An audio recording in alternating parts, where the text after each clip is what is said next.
오늘은 성령이 오심으로 시작된 구원이란 제목으로 말씀을 상고합니다.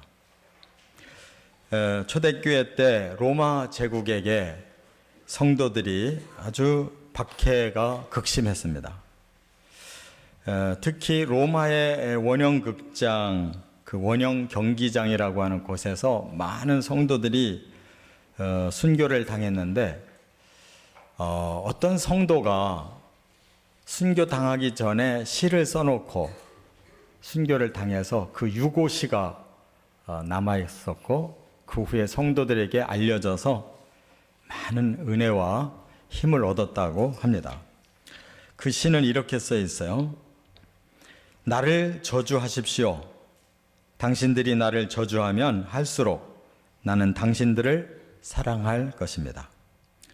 내게 침을 뱉으십시오. 그러면 나는 사랑의 숨결을 뿜어낼 것입니다.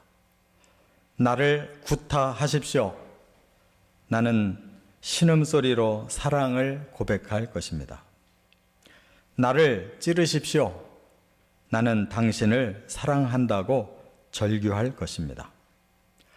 나를 짐승의 먹이로 던지십시오. 나는 사랑의 제물이 될 것입니다. 나를 불태우십시오. 그러면 나는 사랑의 열기로 당신의 증오의 가슴을 녹일 것입니다. 참으로 사람의 감정이, 지식이, 어떤 사고하는 사상이 있다 할지라도 이렇게까지 할 수가 있을까? 참으로 놀라운 시가 아닐 수가 없습니다. 그것은 바로 초대교회에 강하게 임하셨던 성령의 힘이 이렇게 성도들을 순교의 현장에까지 두려움 없이 감당할 수 있도록 새 힘을 주셨다는 것을 깨달을 수가 있습니다. 우리가 지난 시간에 성령이 120여 명의 제자들에게 강림하셨다고 그랬는데, 그때 그들이 갑자기 놀랍게 그 당시에 적어도 15개 국의 그 교포들이 왔을 때 그들이 다 각국에 살고 있는 언어로 들렸다고 그랬습니다. 그러자 그들에게 그 각국의 언어로 또 설교도 하고 또 찬양도 하고 복음도 전하니까 이들의 반응이 충격적이었어요. 그런데 또 한편으로는 이것을 아주 부정적으로 보는 사람들이 그들을 조롱했다고 그랬습니다. 그러면서 저들이 술이 취했구나. 마치 술 먹은 사람이 이성을 잃고 큰 소리를 지르듯이 그렇게 큰 소리로 제자들의 하는 말을 아주 기분 나쁘게 들은 것입니다. 그때 베드로가 일어나서 제자들과 함께 사람들을 좀 잠잠하게 한 후에 이렇게 말합니다. 지금은 제3시다. 이 말은 지금 우리 시각으로는 오전 9시를 말해요. 오전 9시이기 때문에 우리가 술을 먹고 취해서 하는 소리가 아니다. 이것은 요엘서에 있는 성령이 강림할 거라고 하는 예언의 말씀이 바로 우리와 당신들 앞에서 성취된 사건이다. 이렇게 말을 했습니다.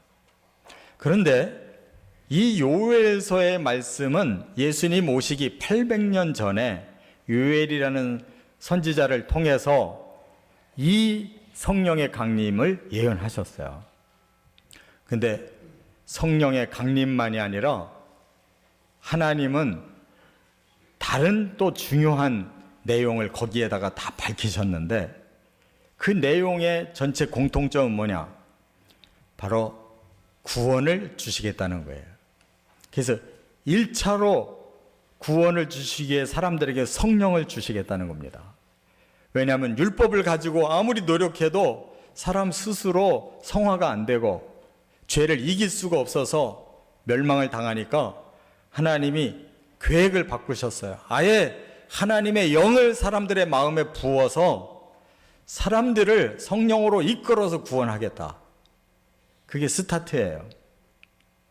그러나 하나님은 그것만으로 끝이 아니고 그 다음 두 가지를 더 구원의 계획을 세워서 이렇게 구원하겠다라고 말씀한 게 바로 요엘서의 말씀인데, 베드로가 14절부터 21절까지 요엘서는 다 읽었는데 해석은 앞부분 성령 강림에 대한 해석만 하고 넘어가서 바로 예수 그리스도가 바로 너희를 구원시키니 믿어라, 이렇게 복음 설교로 넘어갔어요. 그리고 그 성령의 역사가 오늘까지 왔습니다. 그 초대교회 때에 그 자리에 앉아있는 사람들은 요엘서의 앞부분만 알면 충분했어요. 성령 강림이라는 것만. 그러나 2000년이 온 지금 우리들에게는 나머지 두 가지의 하나님 구원 계획을 다 풀어야 돼요. 요엘서의 나머지 말씀을 다 알아야 된다, 그 말이에요. 왜냐하면 지금이 그 시대가 왔기 때문에.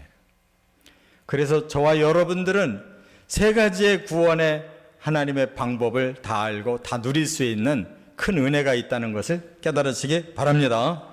그래서 오늘 말씀 잘 들으시고 정말 성령뿐만 아니라 나머지 두 가지의 하나님의 구원까지도 다 얻을 수 있는 귀한 시간 되시기를 바랍니다. 첫째, 17절 18절에 보면 첫 번째 구원 과정이 성령 강림이라는 것을 말씀하고 있어요. 한번 17절 18절 스크린 보시고 같이 읽겠습니다. 하나님이 말씀하시기를 말세에 내가 내 영을 모든 육체에 부어주리니 너희의 자녀들은 예언할 것이요 너희의 젊은이들은 환상을 보고 너희의 늙은이들은 꿈을 꾸리라. 그때에 내가 내 영을 내 남종과 여종에게 부어주리니 그들이 예언할 것이요. 이게 사도행전에는 17절 18절인데 요엘서는 2장 28절 29절이에요. 내용이 거의 같아요. 자, 베드로가 지금 성령을 받은 것은 지금으로부터 800년 전에 요엘의 그 선지자에게 주신 예언의 말씀이 지금 이 현장에 이루어진 것이다 라고 설명을 하면서 그 구절을 읽은 거예요. 근데 여기에 보면 그 성령이 언제 올 것이냐를 밝혀놨어요. 말세에 그랬어요. 말세라는 말은 이 세상의 끝이라는 거예요. 그런데 예수님께서 성령을 곧 받을 테니까 기다려라 한 그때 성령이 왔다는 건 그때가 이미 말세라는 뜻이에요. 근데 그 말세가 지금 2000년이 지금 더 오고 있어요. 이거 어떻게 된 것인가? 맞습니다.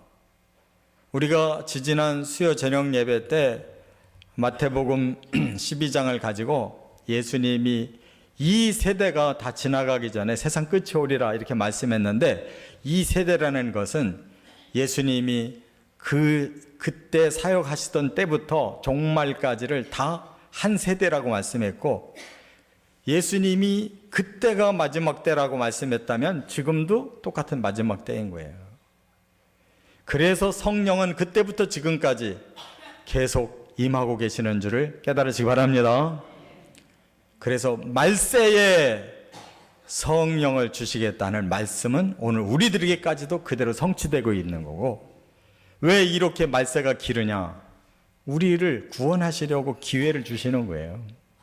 이 세상에 더 많은 영혼을 보내서 더 많은 사람에게 성령을 줘서 더 많은 사람이 구원받고 영원한 천국을 누리도록 하려고.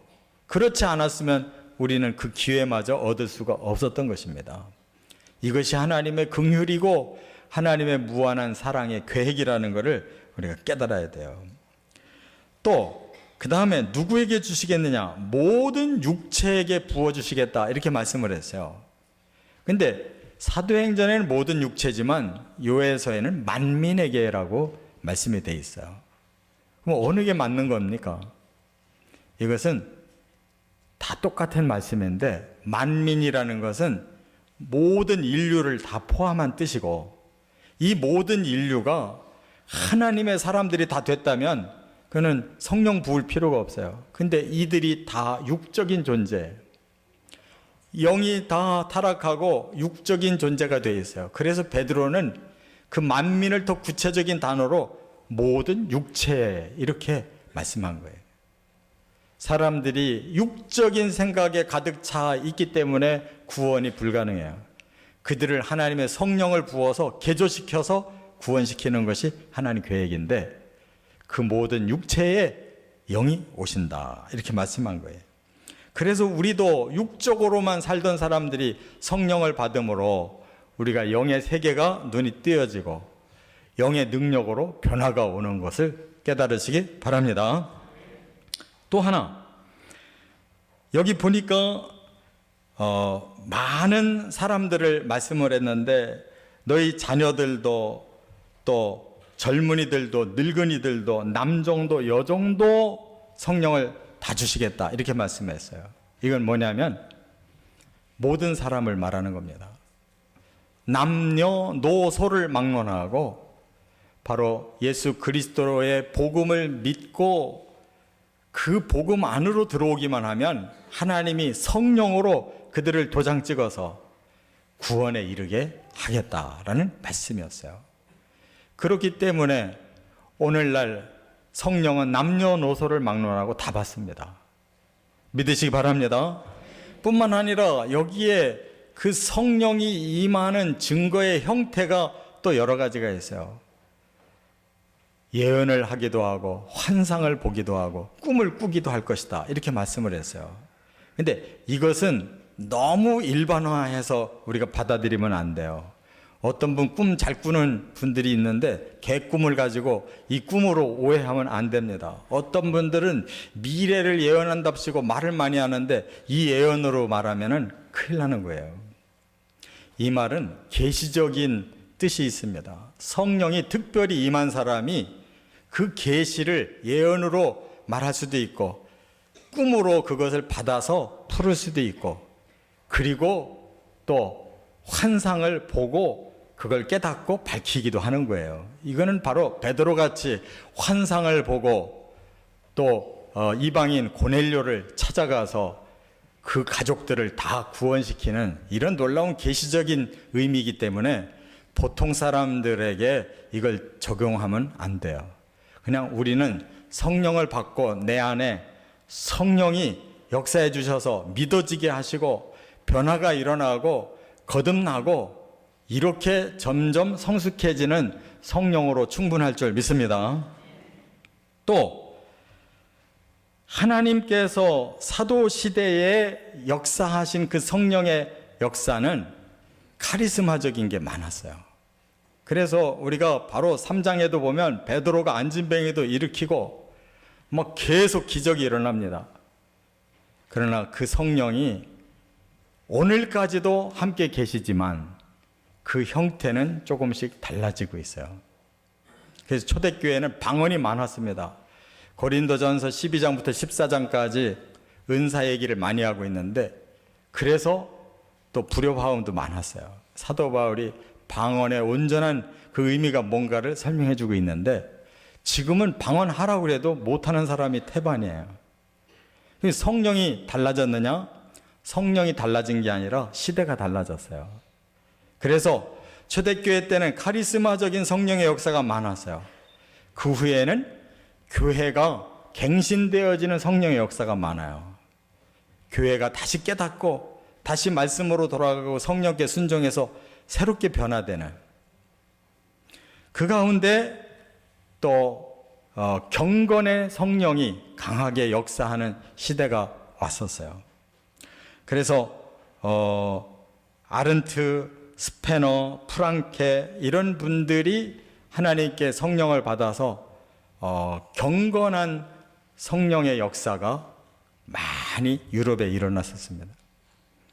그 후에는 또 진젠돌프라고 하는 사람이 이 모라비안 성령 역사가 또 강하게 일어나고 그 영향을 받은 웨슬레가 또 성령의 역사가 강하게 일어나서 많은 세계의 변화를 일으켰어요. 그 후에 무디도 또 많은 성령의 역사가 일어났고 오늘날도 성령의 역사가 일어나는데 다양한 방법이 지금도 계속 일어나고 있어요. 그러나 여기에는 조심할 일이 있습니다. 가짜 성령의 역사도 많이 있다는 거. 그냥 초대교회 때부터 가짜가 많이 있었어요. 항상 진짜 옆에는 가짜가 진짜보다 더 진짜처럼, 가짜가 더 진짜처럼 이런 역사가 많이 있었어요. 그래서 영을 분별해야 된다는 것은 틀림없어요. 하워드 스나이더 박사가 바로 교회사에 나타난 성령의 역사라고 하는 책을 통해서 2000년 동안 성령이 어떻게 이 땅에 임하셔서 사람들을 변화시켜 가셨는가를 자세하게 말씀했어요. 그렇기 때문에 우리는 분명하게 성령은 우리를 구원하시는 구원 사역이라는 것을 꼭 깨닫고 성령을 모시기를 바랍니다. 두 번째, 사도 베드로가 풀지 않은 나머지 두 가지 말씀이 있다고 그랬는데, 바로 오늘 본문의 19절 20절에 보면 두 번째 구원 과정은 종말 징조를 통해서라는 거예요. 성령을 통해 사람을 구원하시고 두 번째 시대가 올 건데 그때는 종말 징조를 보여주고 사람을 구원할 거다, 그런 뜻이에요. 자, 19절 20절 같이 읽겠습니다.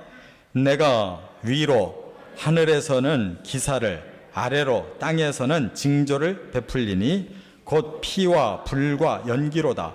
주의 크고 영화로운 날이 이르기 전에 해가 변하여 어두워지고 달이 변하여 피가 되리라. 바로 이것이 오늘의 시대입니다. 그동안 성령이 강력하게 역사했는데 점점 사람들이 메말라가고 있어요. 성령 충만한 사람들이 드물어졌어요. 하나님은 이제 마지막 때를 앞두고 징조를 보여주기 시작해요. 그 징조를 보면 이제 끝이 왔구나라는 걸 깨닫고 빨리 이 기회를, 구원의 기회를 얻으라는 거예요. 그래서 보여주시는 징조가 뭐냐? 땅에 피와 불과 연기가 일어나고 하늘이, 해와 달이 다 어두워질 것이다. 이러한 때가 오거든 이제 구원이 끝나가는 징조라는 거 알고 잘 대비하고 구원받으라, 이렇게 말씀했는데 요거는 베드로가 설명하지 않았어요. 그 시대의 것이 아니기 때문에. 그러나 2000년이 지난 저와 여러분들은 바로 이 시대임을 깨달으시기 바랍니다. 그래서 여기에 이적이라는 말도 나오고 기사라는 말도 나오고 징조라는 말도 나오는데 이게 다 비슷한 거예요. 뭔가 사람들이 상상할 수 없었던 특별한 일이 일어난다는 거예요. 그러나 뭔지를 모르겠다는 거예요. 그러나 하나님을 믿는 사람들에게는 사인으로 그것이 주어지는 것이다. 이게 징조예요. 그러면 과연 피와 불과 연기가 뭐겠습니까? 이는 여러 가지로 해석할 수 있지만 제일 중요한 건 대전쟁을 통해서예요. 이미 1945년에 증명이 됐어요. 1945년에 미국에서 일본에다가 뭐를 투하했어요? 원자폭탄을 투하했어요. 두 군데에다, 히로시마와 나가사키. 그런데 그 원자폭탄이 떨어지자마자 그곳이 이렇게 됐어요. 수없이 많은 사람들이 다 피를 토하고 죽고 전 시내가 다 불바다가 됐어요. 연기가 하늘로 기둥처럼 솟아올랐어요. 저는 요 근래에 그 원자폭탄 투하하는 그 사진, 그 동영상을 저 TV에서 봤어요. 실제로 그렇게, 그래서 사람들이 다 나뒹굴어지고 피를 토하고 다 죽었잖아요. 여러분, 그건 아무것도 아니에요. 지난 1990년에 원폭을 투하하지도 않고 미사일, 패트리어트 미사일만 떨어뜨렸어도 걸프전 때 어떻게 됐어요? 무섭게 아주 대낮인데도 깜깜했어요. 이라크가 깜깜했어요. 전쟁 터진 그곳이. 불바다가 유전이 터져 불바다가 이루어지고 기둥이 하늘을 치솟고 그 땅이 깜깜했어요. 다 가려져서. 이건 아무것도 아니에요. 제가 통계를 찾아보니까 2015년, 이 3년 전 통계인데 세계 각국의 나라가 지금 보유하고 있는 핵탄두, 이게 제일 중요해요. 핵탄두가 이게 터지면 다 망하는 건데, 이 핵탄두의 전체 통계가 15,850개라고 통계가 나왔어요. 그래서 좀 더 자세히 쳐다보니까 북한이 6개 정도가 있다고 거기 통계 잡혔는데, 근래에 북한이 몇 개 있다고 그럽니까? 적어도 20개 이상 있을 거라고 예측하고 있어요. 그러면 각국마다 이거 그대로 공개하겠어요? 다 축소해서 공개합니다. 현재 모아진 통계가 15,850개라 그러면 수만 개일 거예요. 만약에 국제 정세와 지도자들의 생각이 잘못돼가지고 이게 터져버리기 시작하면 온 세계는 수십 수백 번 터지는 것보다도 더 절단나게 돼 있어요. 지금 우리가 현재의 이 징조를 보고 사는 시대인데, 사람들이 여기서도 깨닫지 못한다면 구원이 불가능한 거예요. 그래서 예수님께서 마태복음 24장에 여러 가지 징조를 보이시면서 바로 전쟁이 이렇게 일어날 거다, 인자가 가까이 왔다는 걸 알라고 말씀했고, 그게 바로 구원의 기회를 얻으라는 뜻임을 깨달으시기 바랍니다. 세 번째, 21절에 보면 세 번째 구원 과정을 주셨는데, 그게 남은 자 구원이라는 거예요. 남은 자라는 말은 뭐예요? 이미 대환란이 쏟아지고 그 속에서 구원받을 가능성이 있다는 것을 말씀한 거예요. 여기 21절 같이 읽어보겠습니다.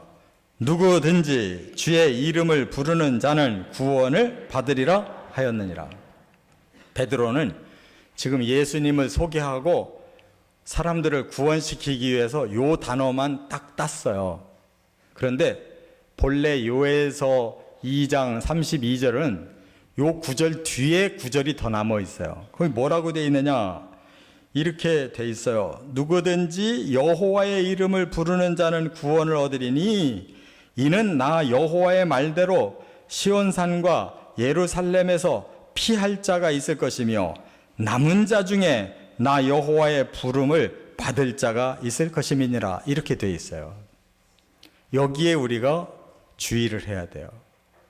베드로는 앞부분에 누구든지 주의 이름 부르면 구원받을 거다라는 이 말씀으로 예수 그리스도를 소개하고 그날 믿은 사람이 3,000명이었어요. 그러나 2,000년이 지난 지금은 이 말씀만 가지고는 안 돼요. 유엘을 통해서 예언하신 나머지 말씀.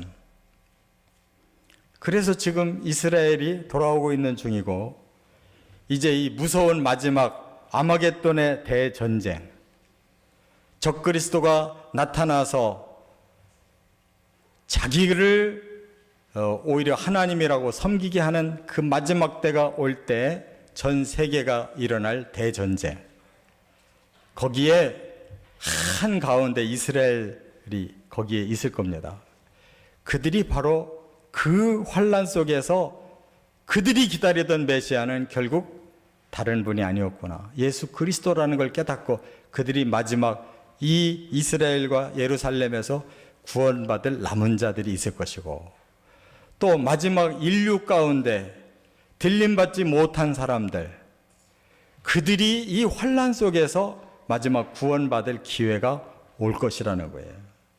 그래서 예수님께서도 이 말씀을 하셨어요. 누가복음 17장 29절에 롯이 소돔에서 나가던 날에 하늘로부터 불과 유황이 비오듯 하여 그들을 멸망시켰느니라. 인자가 나타나는 날에도 이러하리라. 예수님이 오시는 날도 바로 롯이 멸망해서 살아난 고 소돔과 고모라와 같은 상황이 하늘로부터 불과 유황이 비오듯 하여 그 멸망을 당하듯 예수님 오시는 그 시각도 그렇게 될 거라고 그랬어요. 내가 너희에게 이르노니 밤에 둘이 한 자리에 누워 있음에 하나는 데려감을 얻고 하나는 버려둠을 당할 것이요, 두 여자가 함께 맷돌을 갈고 있음에 하나는 데려감을 얻고 하나는 버려둠을 당할 것이니라.